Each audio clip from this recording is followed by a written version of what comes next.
Hi, good morning everyone. So this is day 2 in Almaty, and if you have watched yesterday's episode, you would know that I traveled from Pune to Almaty via Delhi, and my mom flew from Kolkata. So we met at Delhi airport and took the same flight together to Almaty. For now, we are keeping it easy. We had a good night's sleep. Actually, we managed to sleep till 7:30, which is pretty late for us when traveling because we usually wake up around 5 or 5:30. And the Airbnb bed and room are super comfortable, so the rest was really refreshing. The morning here is gorgeous. From our windows, we can see snow-capped mountain ranges in the distance. The sun is bright and the whole vibe is really peaceful. The morning we have started with some early tea and a bit of meal prep with the groceries we had got from India. So I'll show you what we are making in a bit, and at the same time we are also watching some vlogs about Uzbekistan, which is going to be our next destination. This is also my first ever experience staying in an Airbnb, and so far it has been excellent. Super comfortable and homely. So for today the plan is we will first head out to money exchange. Last evening our host Alia spent quite some time explaining where we need to exactly go for exchanging money. And since most of the signboards here are in Kazakh or Russian, it can be a little tricky. So I'll also show you how to use the map smartly to locate important spots around your stay when everything else is written in the local language, right? So this is the apartment we booked through booking.com, and as you can see the name is written in the local language, Russian or Kazakh, which I honestly cannot read, but don't worry, I'll leave the link in the description so you can easily find it. So this apartment is perfect for a small family of 2 to 3 members, and you won't believe it, this is actually my first ever Airbnb style experience. So definitely I wanted to be double sure, I wanted to be special, so I researched for almost a couple of months before finalizing this particular place. In fact, I booked it way back in February, as you can see from here. So 23rd February I booked this place, and which is nearly 4 months before our trip. So it's this property is listed both on Airbnb and booking.com, but I chose booking.com because there was no need to pay upfront at the time of booking. Another plus is the images shown online are exactly what you get in reality. So as you can also see in my video, the apartment looks the same as you can see in these pictures. No surprises, which is always reassuring. And let me tell you about the host, Alia. She has been absolutely fantastic. She's very warm, helpful, and always checking in on us to make sure we are comfortable enough. And that really made us stay easy and really stress-free.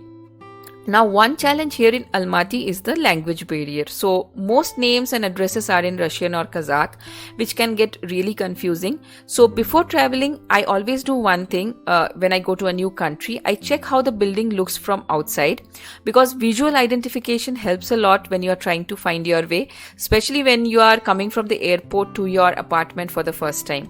So the way I did it is, if you look here, this booking.com has a particular map feature, right? So if you click on it, you can just go and see how this place looks or what is the location of this place on the exact map. And as you can see here, there is no name of this building, so which is again a problem.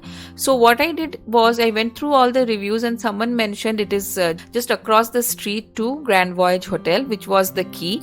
And now I will show you the satellite view of this particular building so that you can map it exactly with Google. So it is loading up, and now this is the top view of the building. So we will go into Google Maps now, and we will just try to find a match exactly for this building. So this is the Google Maps, and here if you type Grand Voyage Hotel, so this is where the Grand Voyage Hotel is, and as per the review this building should be just across the street, right? So if you look at this map now, I have located the building, and just to be doubly sure, I cross verify it with the satellite image which I see both on booking.com versus what I see here on the Google Maps. So it's an exact match, which is the good part. And what I did next is I just wanted to be sure how it looks in real. So there is a feature in Google Maps, this particular corner, if you look at this particular corner, there is a small yellow person icon over here. You can just drag this yellow person over to any street in front of any apartment or monument or anything, and if it has a street view, it will immediately show you the street view just like this.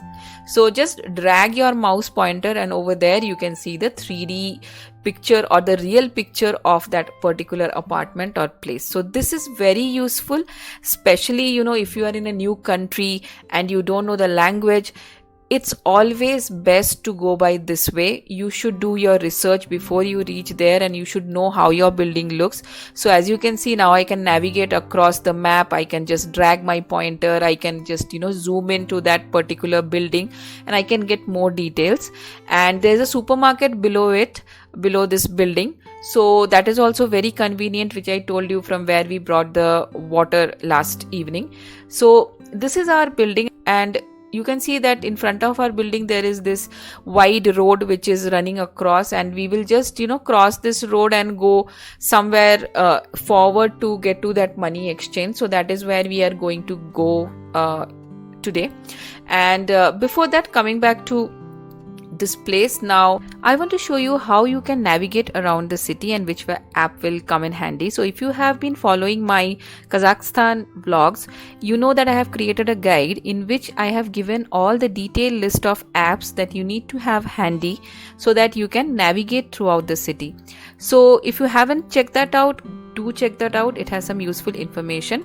Now coming back here, this is the Yandex Go app. Yandex Go app is much more better than Tugis app, and I will tell you why. So you can see on the screen I have some directions. Now yesterday when Alia was here, we asked her that where we can find the nearest money exchange places.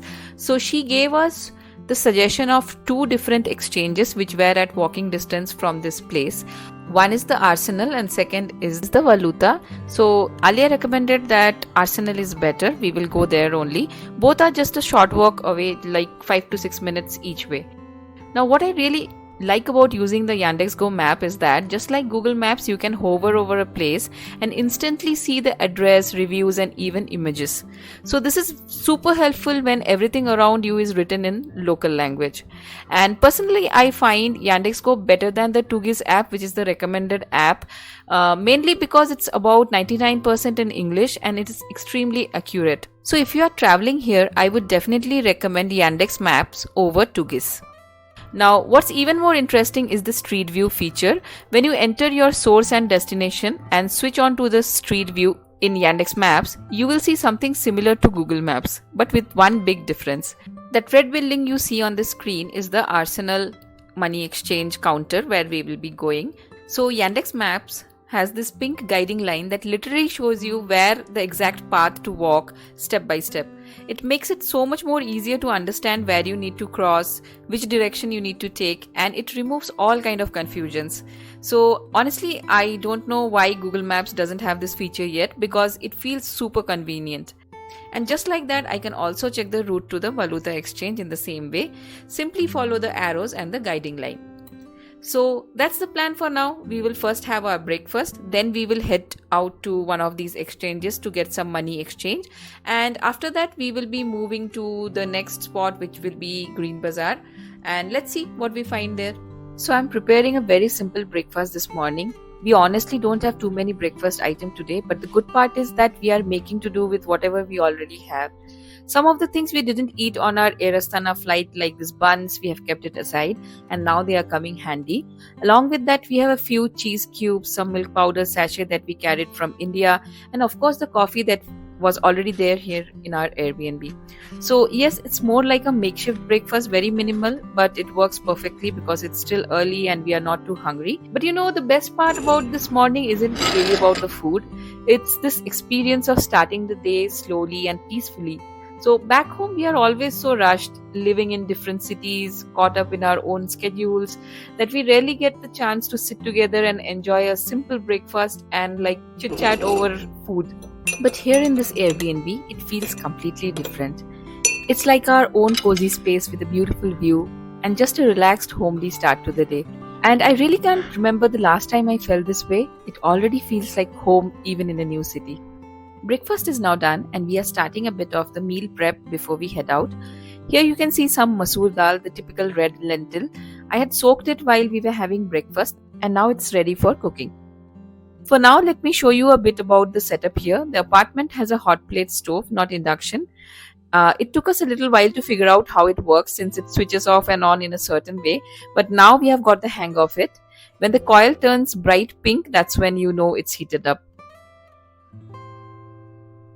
And just look at these utensils. I am honestly in love with them. They are heavy, high quality, and perfect for cooking in bulk. And right now we are using this huge, almost a 5-liter vessel, which definitely is more than what we planned, but it's convenient because we can cook a little extra and not worry about meals later. So yes, the pot is heating up, and just in a moment we'll begin the dal. Let me figure out where the oil is. So this is the oil. I don't know what oil this is, but we will use it anyway.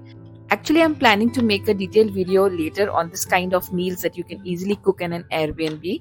And before this trip, me and my mom spent a lot of time, like almost a month, planning what to cook and how to keep it really simple, quick and homely, so that we don't end up spending all our time in the kitchen while on vacation. The idea is like minimal effort but tasty and comforting meals. So most of what we are cooking here has a slight Bengali touch, but honestly they are basic recipes that anyone can follow. My mother is now draining out the water from the soaked dal, and you can see this strainer. We have got this from India. So if you are planning to make tea or use it for your cooking, then definitely bring a strainer, because this is something that you will usually not get in any of the Airbnbs. And now we are ready to cook, and I think what we are missing right now is a chili. So maybe we will just skip it and just go with the other spices. For tempering the dal, we are using a mix called Panch Foron, which literally means 5 spices. It's a blend of jeera, sauf, mustard seeds, radhuni and methi seeds. The spice mix is very popular in Bengal and gives a beautiful earthy aroma to simple dishes. And since today we are not adding too many other masalas in the dal, this tempering will bring out a wholesome balanced flavor and make the dal feel complete even with minimal ingredients. While our dal is cooking, we will now prep the rice. I had carried a 1 kg packet of rice from India, and that actually worked out really well for our stay. If you are planning to cook in an Airbnb, you can easily calculate your rice consumption and bring the amount you will need. Or of course you can buy it locally. For us, rice consumption isn't too high, so about 1.2 kg was enough for 2 weeks, especially since a few days we were also staying in some of the hotels. So now that the rice is measured, we will wash it and cook it using the pot method. Since there's no pressure cooker here, we will just let it cook and later drain out the excess starch, which is the traditional way of cooking rice.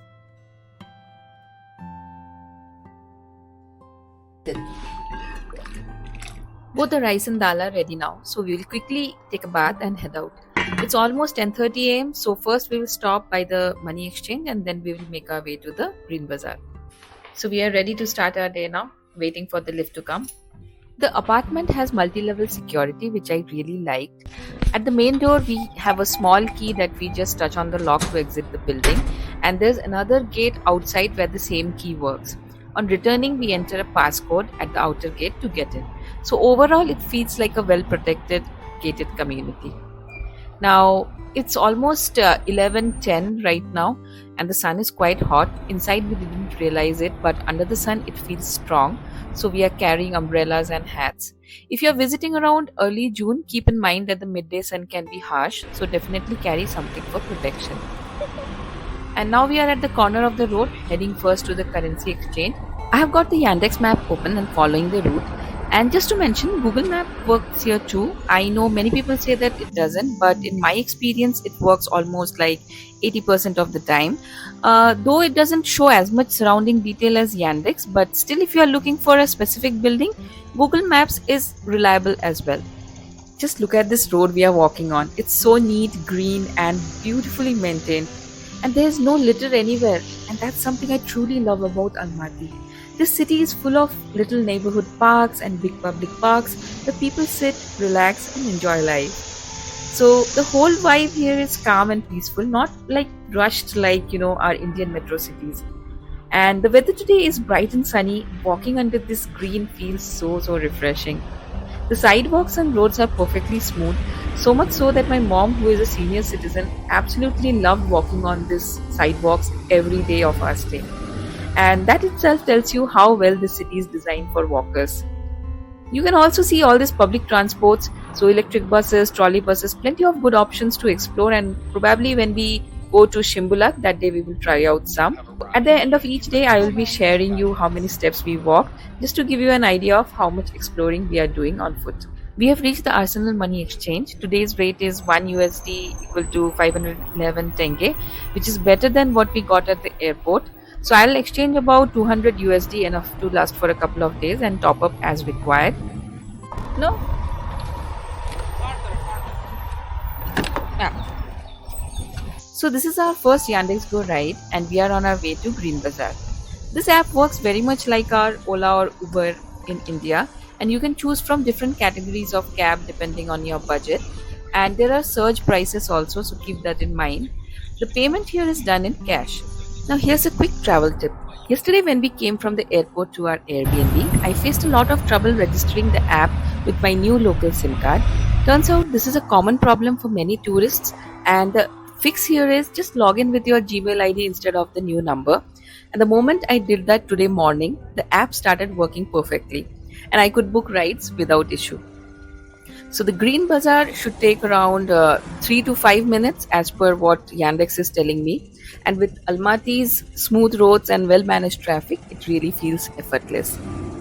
So just look at these roads. They are so wide, smooth, and absolutely pothole-free. There's hardly any traffic, so driving here feels like the most relaxing thing. And on both sides, you can see so much of greenery, parks popping up every now and then.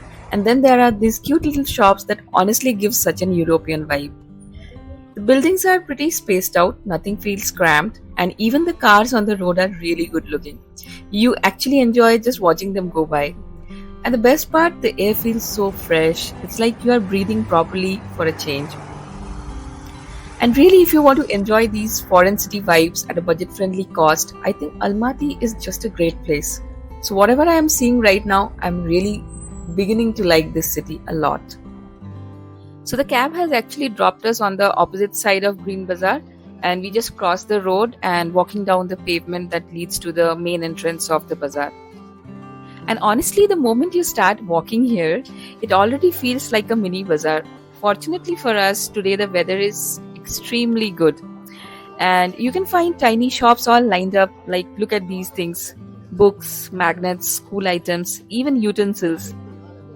And we just stopped by this particular shop selling so many different kinds of utensils. So look at these pots and pans.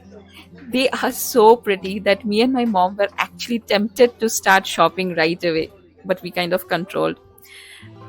Everything feels like a typical Indian fair style market, with all these hats, dresses, palazzos, socks, shirts, everything so colorful and so inviting. And I spotted some adorable magnets too. I think we will be coming back here to buy some of the gift items. And look at these things. I spotted some nice and cute camels. These white tiny camels are so cute. But we decided to, control ourselves for now, because I know inside Green Bazaar there's going to be so much to explore. So we just don't want to end up buying everything at the first shop we see. So the outside seems more about knickknacks, souvenirs, different kind of decors, while inside is where you will get all the fresh produce, vegetables, fruits, meat, and all of that. And look at this. These are like Russian nesting dolls. Then we have so many other decor items, Uzbek hats, and here we have soft tea. There's also a local restaurant behind. And on the left hand side, this white thing is a yurt, which is a traditional nomadic home.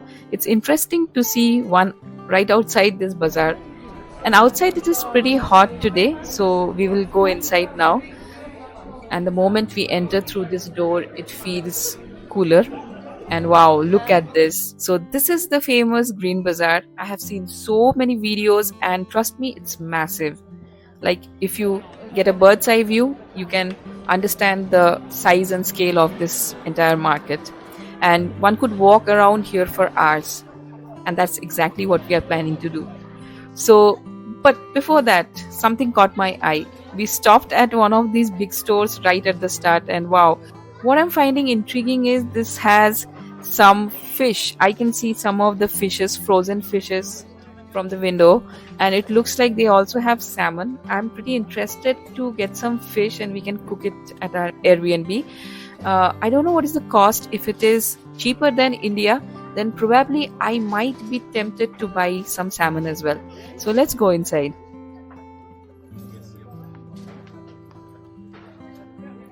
And I think they have everything. Just look at this. Frozen fish, cold cuts. I think dried fish also is there. There are jams and preserves. And let's just see what's there on the other side. Oh wow, there is caviar. Oh my god. This is actually the first time in my life I'm seeing caviar up close. And just look at the price. 18,500 tenge. Nice. So that is expensive. And it should be. And then there are also maple syrup and so many imported items I can see all around. It really feels like a global food shop inside this bazaar. We'll just take a walk around this place and see if there's anything interesting that we want to buy.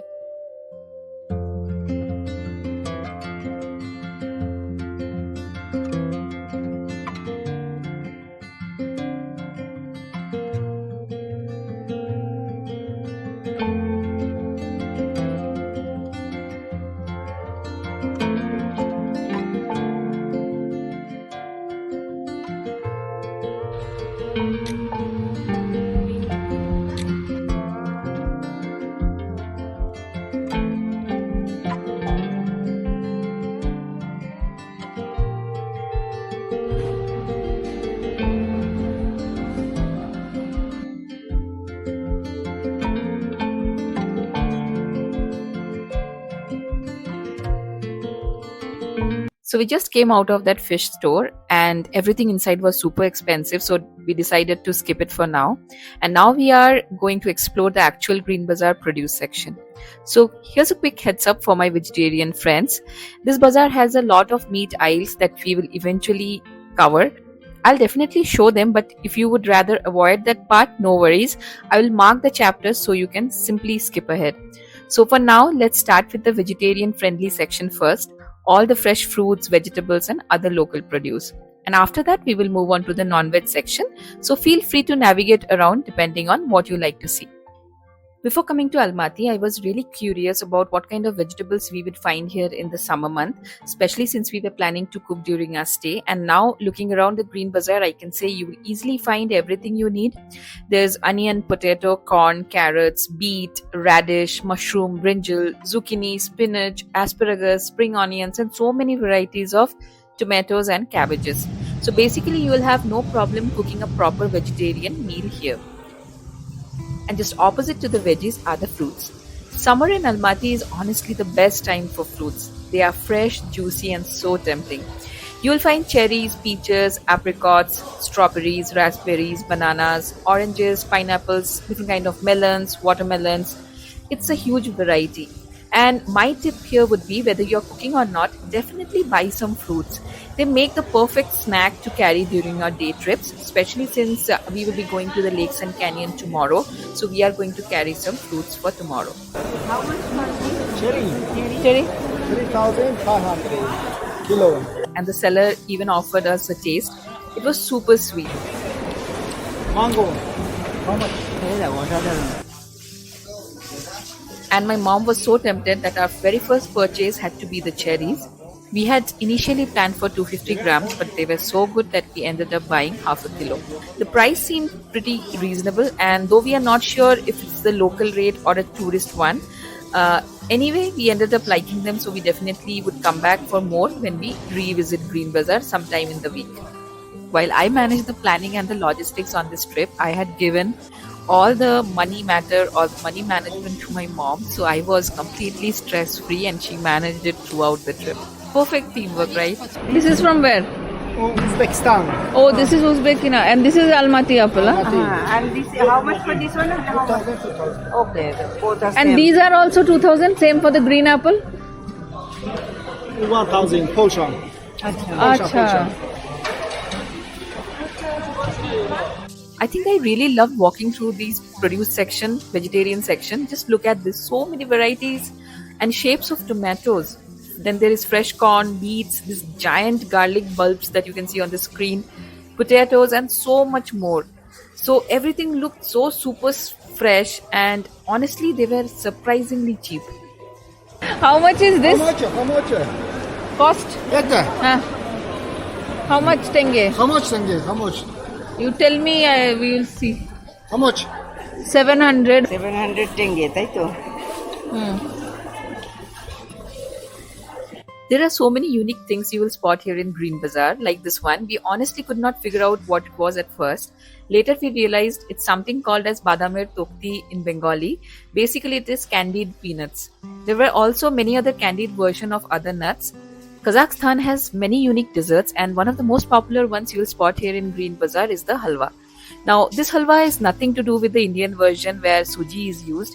Here it is made from the seeds or nut butters like sunflower, peanut or tahini, and it has this crumbly or slightly fudge-like texture, and you will find it in so many varieties around the market.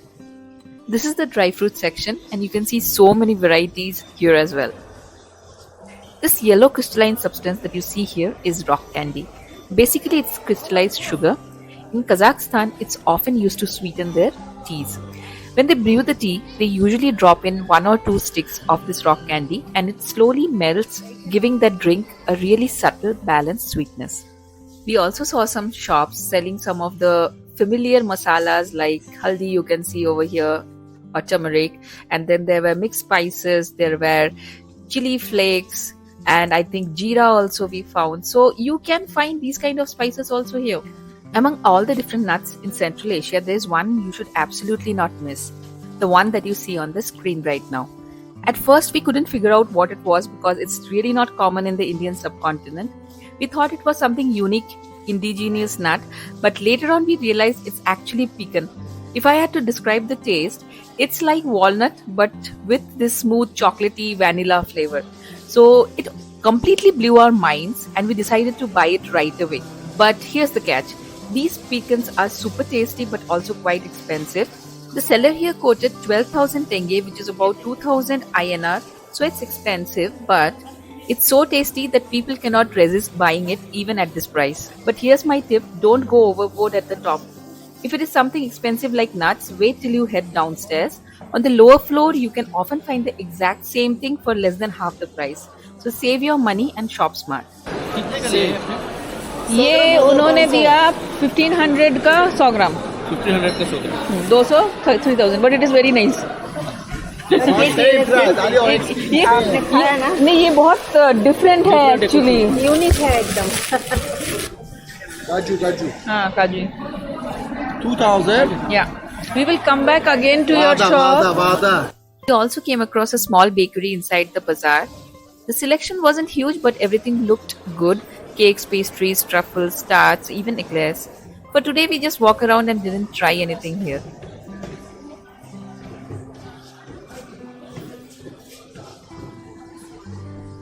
We came across one entire aisle dedicated to Chinese and Korean products, and you will see shelves full of pickled items, pickled cucumbers, chilies, etc. There was even mooncakes, noodles, and a huge variety of Chinese sauces.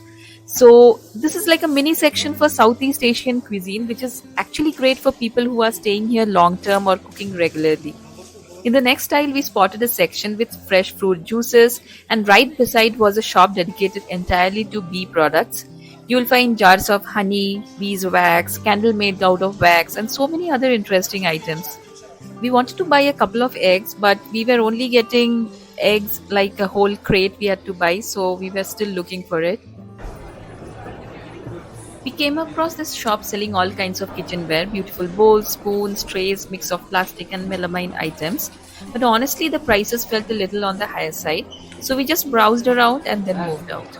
We are now moving on to the non-veg section of Green Bazaar. So my vegetarian friends, you might want to skip ahead from this point and jump to the next section. Now let's move on to one of the most interesting and maybe surprising sections of the Green Bazaar, the meat section. Here in Kazakhstan, meat is a very big part of the local diet, so you will find a huge variety of it. Of course, the most common is beef and mutton, which you will see in large cuts hanging around. But apart from that, there is also horse meat, which is actually a delicacy here and used in many traditional Kazakh dishes like kazi, which is horse meat sausages. You'll also find poultry like chicken, duck, and sometimes even turkey. Pork is available too, though only in a smaller section because Kazakhstan is predominantly Muslim. The cuts here are extremely fresh and everything is displayed quite openly, which might feel a little overwhelming if you are not used to it. But if you are a non vegetarian, this place is like a paradise and you can literally get every kind of meat you need for cooking local Kazakh dishes. And I would also say that this is one of the most cleanest wet market that I have ever seen in my life. No smell, no dirty things on the floor. It was super clean in all the aisles. And we picked up some fresh chicken thighs and loose eggs from the poultry section. Eggs, though we see them here on the top floor, the prices were quite high, so we bought those loose eggs from the basement floor instead, which turned out to be pretty reasonable. Cash or not cash? What is that? Apple? Chicken, rekti. Acha, whatever you give it. Red tea. Acha, red tea. Okay. Yeah. Can we sit here and have? Okay. And one chicken doner. Okay. It is hot. Hot or It is warm. It is cold. Cold. No. You have hot also. After all that walking around, we were starving, and since it was lunchtime, we decided to look for something to eat inside the Green Bazaar itself. There are a few small restaurants inside, but most of them were serving only beef. Finding chicken or vegetarian food here can be a bit tricky, so we stepped outside and finally came across this shop selling chicken Samsa. So we grabbed the chicken doner along with some red tea as well. And overall, the prices were very, very reasonable and the food was super tasty.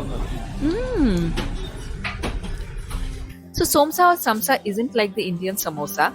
It's a traditional Central Asian baked pastry with a wheat flour crust and a filling of minced meat like lamb, beef or chicken mixed with onions and spices such as cumin and black pepper. You can also find different variations depending on where you are trying it. Our doner has arrived and look at the size of this. This is like a foot-long sub and 2 people can have a filling meal just with this doner. After that really satisfying meal, we are now back to exploring the market.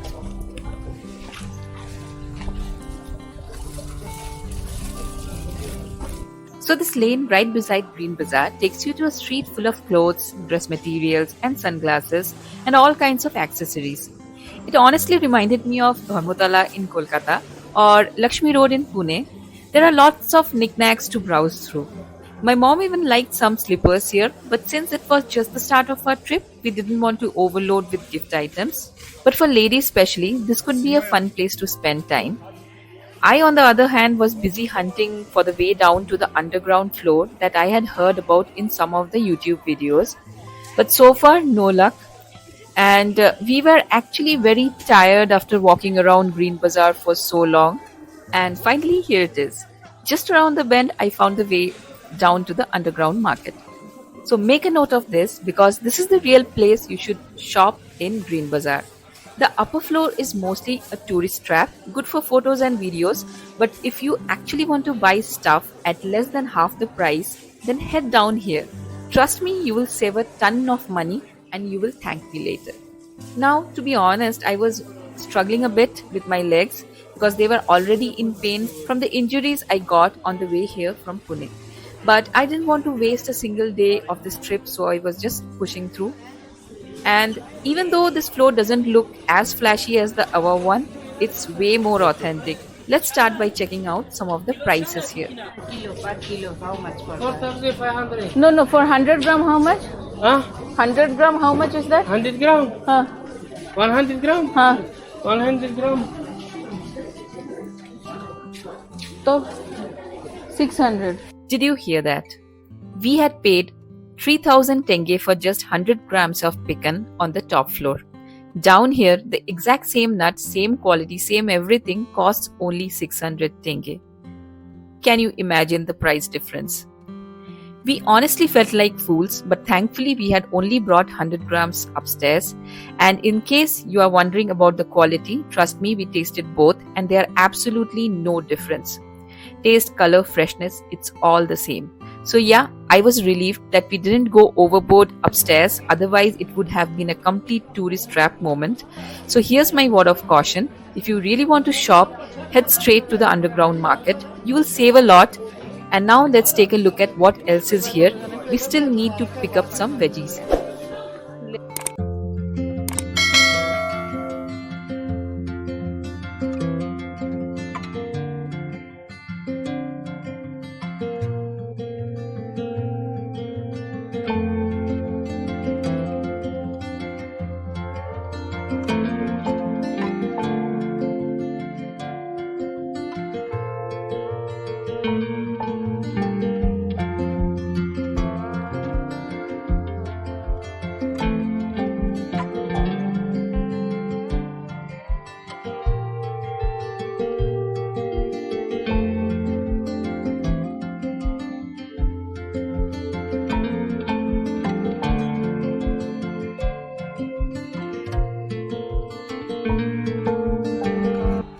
We really got some good bargains in the ground floor, and I'm really happy now.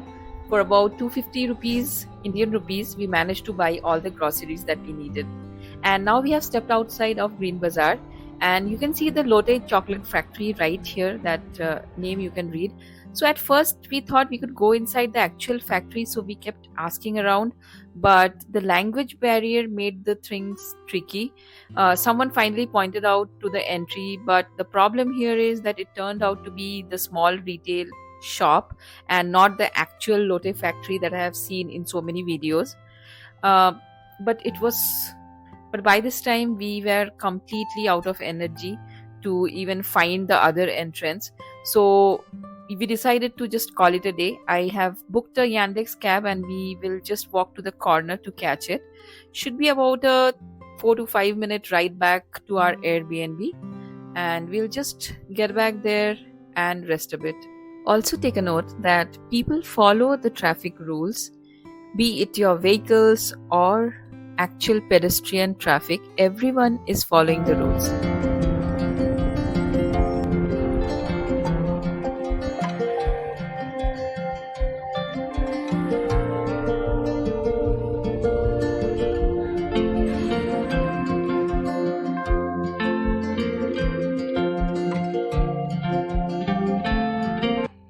It's 5:30 p.m. now. After coming back, I crashed for an hour, but when I woke up, the pain on my right hand side was really bothering me. I was honestly worried about tomorrow's lakes and canyon trip. I needed to feel a lot fitter. Painkillers weren't helping, so I decided to push myself and do some freehand exercises for one full hour. And you know what? Magically, it worked. The stiffness has now eased out, and I feel so much better than I did in the morning. Huge relief just in time for tomorrow. Look what my camera caught. Right in front of our premise, I saw a little boy climb up onto the roof, and right behind him, his kitty cat followed along. It looked like his pet, and the way he kept petting and playing with it was just adorable. As a huge cat lover myself, I couldn't stop watching.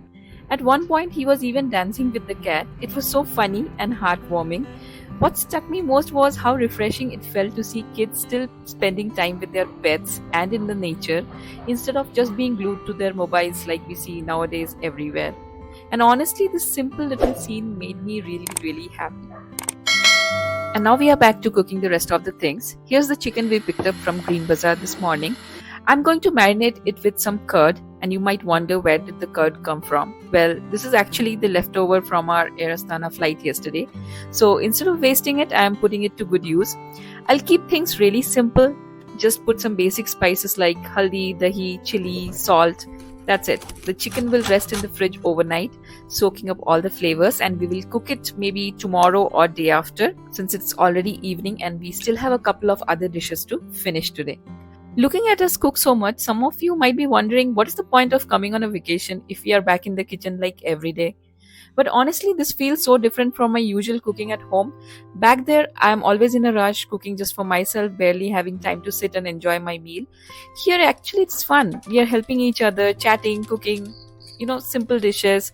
The prep is the only big effort, but once that is done, we are cooking in bulk, so it lasts us for up to 2 to 3 days.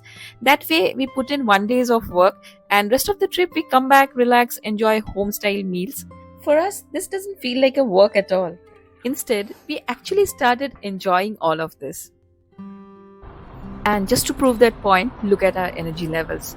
It's about 9 p.m. local time. We have finished all that cooking after a full day of shopping at Green Bazaar, and yet we are not tired at all. In fact, we are heading out again to explore the small local markets just across the street to see what kind of veggies and fruits they have. And the funny part here is it doesn't get even dark until 8 or 8:15 p.m. here. So by the time it's 9:30, it still feels quite early in this long summer evenings. One thing which was quite obvious that the prices of fruits and vegetables in these local shops were much lower than even the ground floor of Green Bazaar. But later when we compared the cherries and the other fruits we picked up here versus the one we brought at Green Bazaar, the difference in quality was pretty clear. They were far superior in taste and freshness what we got at Green Bazaar. So I would say it's a win-win to shop at Green Bazaar. And the day still isn't over for us. We are now heading to the nearest Magnum supermarket, just about 5 to 6 minutes drive from our Airbnb. And since tomorrow is our big lakes and canyon trip, we wanted to stock up on some essentials like snacks and bread. I've heard food options on this route aren't great, so better be prepared today rather than, face some difficulties tomorrow.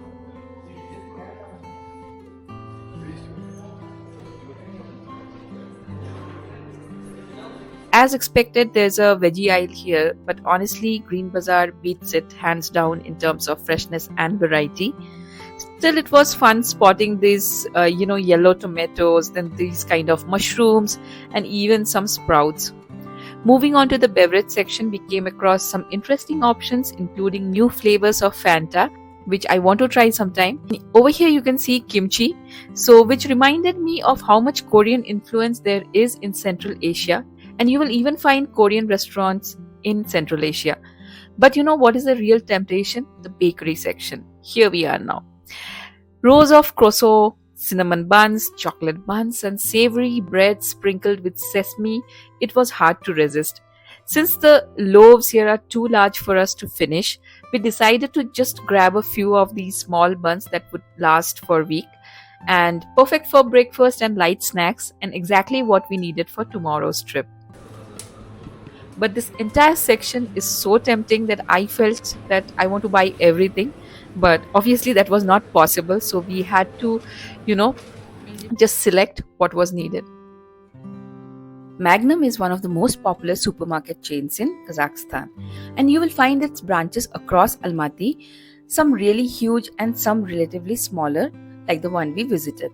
But even the smaller one was well stocked with everything: groceries, household items, snacks, and more. Think of it like a Big Bazaar or Reliance Smart that we have back in India. In the bigger Magnums, you will also find fresh seafood, meat, and this one had plenty of drinks, from juices and soft drinks to hard drinks, and even a nice section of ready-to-eat meals.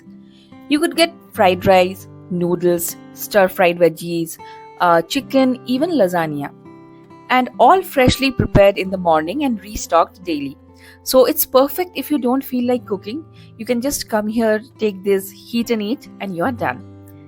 There was also a snack section with Samsa, different kind of rolls, buns, and even the popular piroski. Since it was late in the day, many shelves were already empty, but if you come in the morning, you will see much more variety.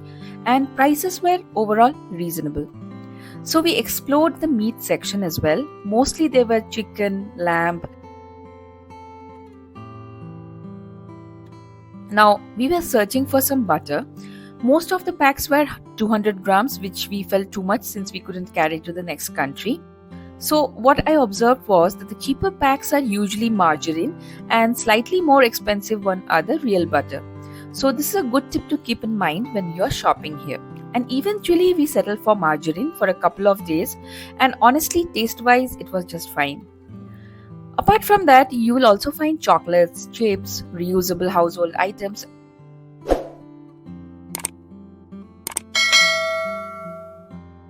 and even some premium gourmet packaged meals like this chicken schnitzel and mashed potatoes.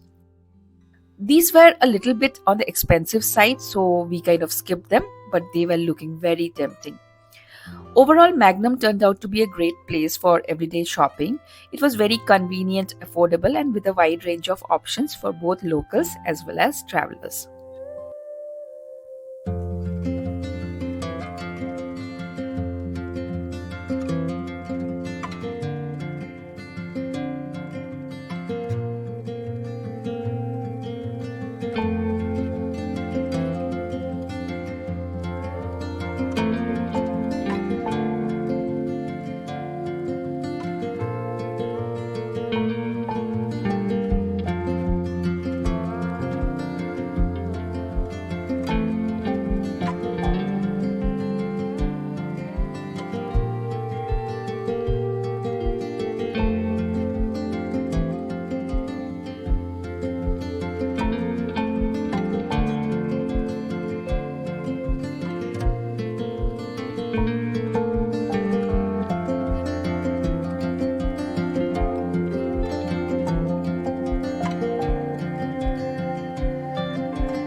It is butter.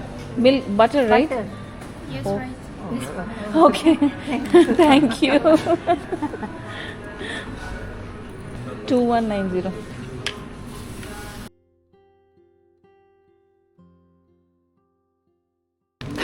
Thank you. We are waiting for our Yandex. It's quite late now, but still there is traffic on the road. And look at this super cool bikes and e-scooters which you can find all around Almaty. It has a simple pay and ride system. You pick them from anywhere in the city and drop them off whenever you are done. And it is one of the most cheapest way to travel around Almaty. And finally we are back home. Now the tiredness is kicking in, but honestly the excitement for tomorrow is keeping us more energetic than sleepy. For dinner we have kept it super simple: dal, brinjal fry. Yes, the one we have picked from Green Bazaar today, and trust me, it tasted way more better than it's looking. And omelette. A humble meal, but it really made us happy after such a long day. Tomorrow's wake up call is going to be brutal. We need to be up by 4 a.m. and we will be picked up by 5 a.m. So it's going to be a full day trip. So signing off here, see you in the next episode, and as always, keep supporting this channel.